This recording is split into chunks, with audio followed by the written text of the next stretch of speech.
Welcome to Luca and Miguel. Enjoy the video. You begin by confirming permission. Do not attempt to bypass restrictions. Ask IT for explicit approval. Explain the privacy or research need and show documentation. Once done, pick a reputable, paid VPN provider with transparent logging and strong encryption, because privacy guarantees matter. Make sure the chosen provider supports standard protocols and has clear terms of service. These steps establish legality and reduce risk. They also make troubleshooting with school IT possible if they approve your use. Now plan the deployment in coordination with your school's IT team.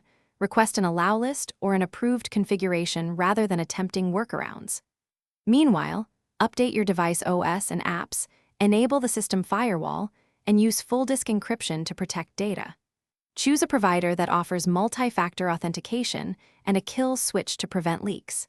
These precautions explain why IT will trust your setup and how they can support a safe, compliant connection without undermining network controls.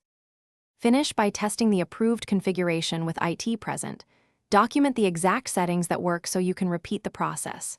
If something fails, do not try hidden fixes.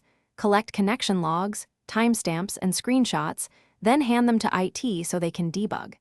If permission is denied, comply with policy and request alternatives, such as specific proxied services or supervised access. This protects you from disciplinary action and ensures any privacy needs are addressed through proper channels. Thanks for watching and please subscribe. It's the best investment you'll ever make.